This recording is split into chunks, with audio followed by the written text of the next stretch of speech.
Vimos la dignidad de un pueblo entero pisoteada a punta de pistola y de palabras que aún son nada. No más mentiras. Mi pueblo pide libertad, no más doctrina. Hola, bienvenidos a Cuarto de Hora, el programa de Bastian Engelhardt, consejero y jefe de misión adjunto de la Embajada de los Países Bajos en Cuba desde agosto de 2017 hasta enero de 2022, resultó ganador de la 7ª edición del Premio a la Diplomacia Comprometida con los Derechos Humanos en Cuba, que otorga el Centro para la Apertura y el Desarrollo de América Latina, CADAL.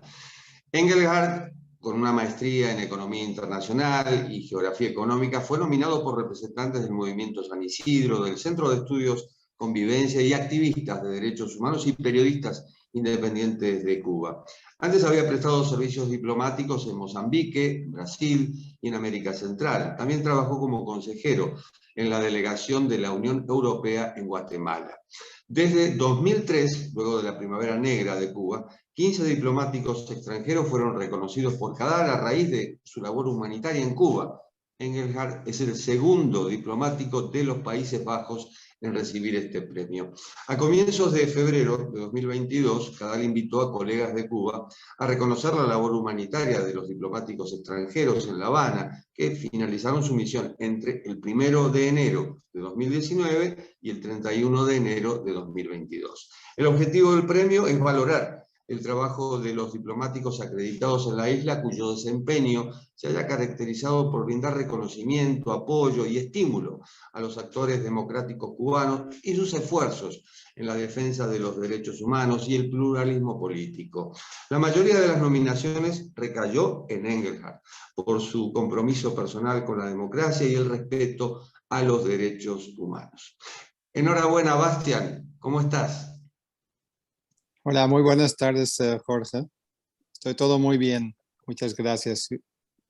Felicitaciones por el premio y sobre todo por la amistad y el cariño, el respeto que has cosechado en estos 5 años en Cuba. Bueno, muchas gracias, Jorge. Y se lo agradezco mucho a todas las personas y ONGs que me han nominado. También agradezco mucho a CADAL para pensar en mí, en mi país, en el trabajo de mi país en Cuba. Entonces creo que es un reconocimiento como muy grande para mi país y también, bueno, muestra un poco todos los desafíos que todavía hay en Cuba el día de hoy. Todo indica que no están solos.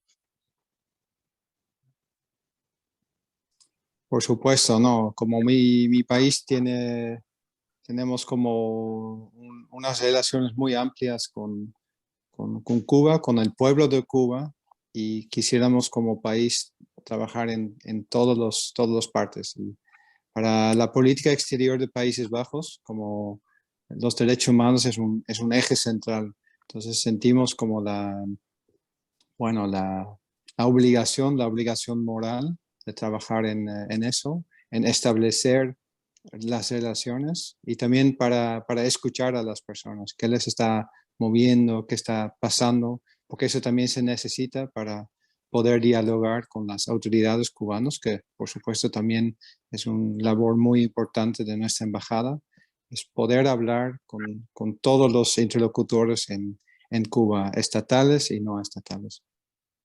¿Notaste cambios en estos 5 años?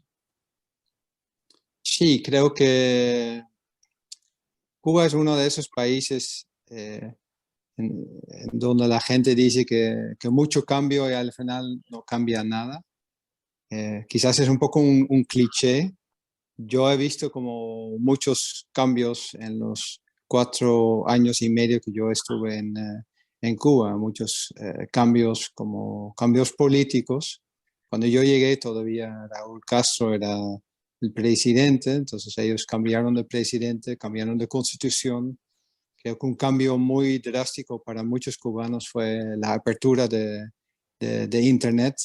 Fue una ligera apertura de la economía, pero sin embargo vimos también un retroceso enorme en la situación para los derechos humanos. Cuando yo llegué en el 2017, tampoco era una situación fácil, era ya muy complicado, pero en el transcurso de esos años lo he visto que estaba empeorando y hemos visto como episodios muy interesantes, por ejemplo, en el 2019, cuando un gran grupo de jóvenes, de artistas, de intelectuales, se fueron al Ministerio de Cultura para protestar. Eso fueron imágenes inéditos en Cuba, y hemos visto varios de esos momentos en Cuba, creo que hasta el día 11 de julio del año pasado, en que el pueblo cubano como estaba en la calle.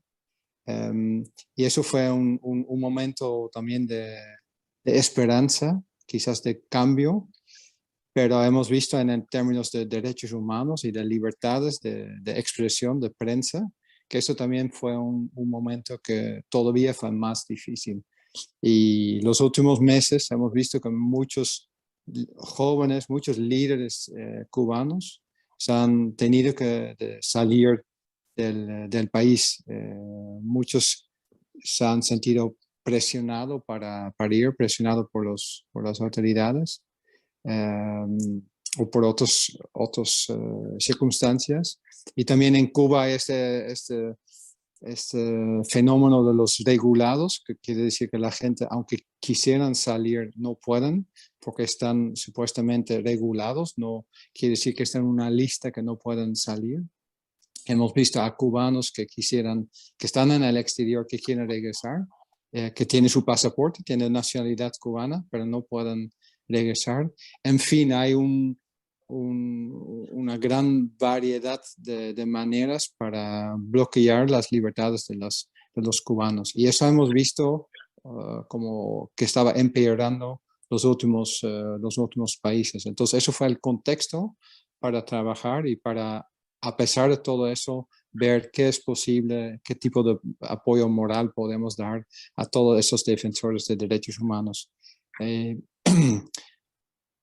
Quizás solo para terminar, que lo que ha sido muy difícil para todos esos defensores de derechos humanos con quienes trabajamos, ellos muchas veces, aunque aman a su patria, aman a Cuba, quieren un mejor país más próspero para ellos y para su familia, muchas veces están pintados como enemigos del Estado o que trabajan para el CIA. Yo creo que hay que vivir en Cuba para sentir eso, cómo funciona. Entonces, creo que es muy importante que también como comunidad internacional damos apoyo a esas personas para que tengan una voz, cualquier que sea, para que se puedan expresar.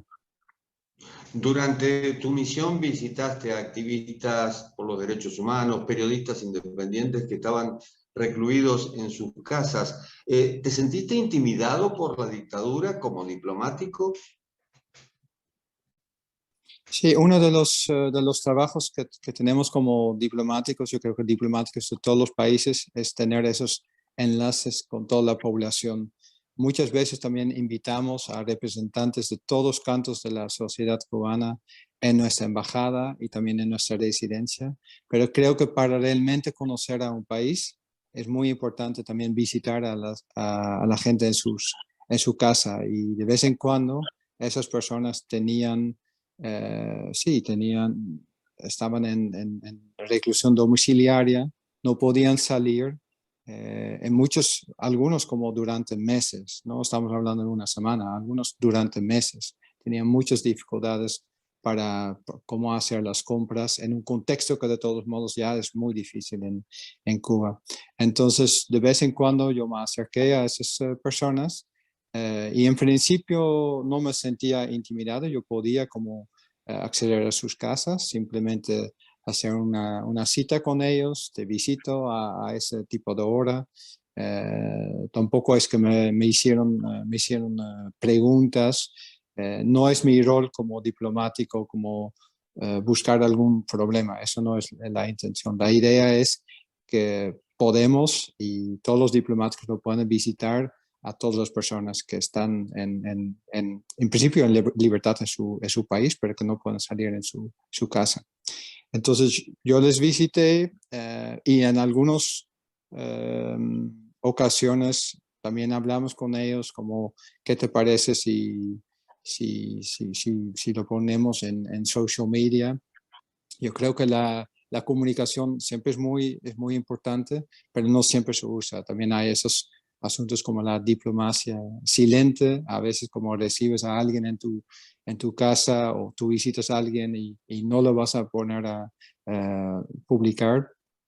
Entonces siempre fue como hablar con las personas. Al final yo estaba ahí en función para los defensores de los derechos humanos a su servicio. Sí. Bastian, hubo una apertura con Internet, las redes sociales. Esto evidentemente hizo que decayera el miedo de la población cubana hacia el régimen. Ahora bien, por el 11 de julio, 127 personas fueron condenadas a 1916 años de prisión. Y después del 11 de julio se quiso hacer otra protesta el 15 de noviembre y no prosperó justamente por el miedo. ¿Cómo se miden los miedos en estas circunstancias en Cuba? Yo creo que es difícil realmente medir, pero se siente en el aire y también algunas personas se acercan a la comunidad internacional y hablan sobre los tipos de amenazas que reciben. Esos tipos de amenazas a veces pueden ser muy sutiles, o sea, pueden ser una llamada amable en la noche o en la mañana. Puede ser una amenaza, por ejemplo, una amenaza con el hecho que quizás tú has comprado algo en el mercado negro. Puede ser una amenaza para un familiar que tiene un trabajo con el Estado. Puede ser una amenaza a la casa que tú estás rentando, o sea, al dueño de la casa le dice, bueno, usted tiene una persona complicada en su casa. Entonces empieza todo muy sutil y al momento que personas dicen, no quiero cooperar, empiezan como se quita un poco esa sutileza. Entonces ahí empiezan tipos de arrestos arbitrarios en la calle durante algunas horas. O sea, cada represión o cada acto individualmente decimos, quizás no es gran cosa, pero para una persona el hostigamiento constante del Estado es muy fatigante. Y eso también es una táctica, eso no es coincidencia, es una manera para intimidar a esas personas. ¿Por qué el Reino de los Países Bajos se interesa en fortalecer los derechos humanos y la democracia en América Central, especialmente en Cuba en este caso? Yo creo que no es solamente en América Central y en Cuba, es en todo el mundo. Derechos humanos es un eje central. Nosotros, como país geográficamente pequeño en el mundo, creemos como mucho en el multilateralismo, en un mundo donde hay reglas. Aquí en Países Bajos tenemos la ciudad de La Haya, que también es la ciudad de la justicia y del derecho, o sea, para la ONU. Y también como la promoción del orden judicial está plasmada en nuestra Constitución, ¿no? O sea, está en las leyes más importantes de nuestro país. Y sentimos que es muy importante en todos los países donde trabajamos de dar una voz a la gente que en ese momento no lo tiene y de hacer lo mejor para que puedan expresarse. Tenemos como algunos ejes como en los derechos humanos, que por ejemplo es la prevención de la violencia contra la mujer, es todo la relación de hombre con la mujer, la posición de la mujer en la sociedad. Eso tiene, como se dice, razones morales, pero también económicos, el hecho que a las mujeres, por ejemplo, pagan igual, tienen todos los derechos iguales. Lo mismo también para personas de LGBTIQ, como que ellos también tienen los mismos derechos que todo y que no importa qué tipo de orientación sexual alguien tiene. Y también para los defensores de derechos humanos, para los periodistas, también es todo una prioridad para mi país. Nosotros creemos mucho que al final un país, una nación, funciona mejor cuando hay más diversidad de opiniones, cuando retamos a la gente de pensar ellos mismos, que no hay unos dogmas ahí, y sentimos que esas son sociedades que al final prosperan más, donde hay más libertad, que la gente tiene vidas mejores. Entonces eso, como ese tipo de política, por supuesto, en cada país lo hacemos en manera diferente, y también lo hacemos con las autoridades. También trabajamos en el tema de derechos humanos con las autoridades cubanas. Entonces no quiere decir que estamos a la contra o algo, no, más bien estamos en pro de derechos humanos y con todos los interlocutores trabajamos con eso. Por ejemplo, con el Estado de Cuba también hemos trabajado mucho con programas de la ONU para ver cómo podemos tener sistemas para prevenir la violencia contra la mujer o para mejorar sistemas para la denuncia. Eso estamos haciendo con ellos. Y sentimos como país que también es muy importante que podemos trabajar con entes no estatales. Pues mira, eso es un problema, por supuesto, en Cuba, porque en Cuba ni siquiera hay libertad de formarse una fundación o organizar un evento de película. Entonces, a veces, como yo, al principio eso me costaba también entender que alguien quiere organizar un pequeño evento de cine en su casa y la policía política dice, no, eso no es posible, o si alguien va, lo van a arrestar. Los derechos en Cuba están tan restringidos que en diciembre organicé una película de Irán para la conmemoración o celebración, como se dice, del Día Internacional de los Derechos Humanos, y la reacción de algunos cubanos fue, bueno, ahí en Irán son bastante libres. Entonces, yo creo que eso fue como una remarca bastante especial, porque fue una situación muy difícil en Irán, pero el público o parte del público en Cuba se sentía todavía más difícil. Entonces estamos ahí para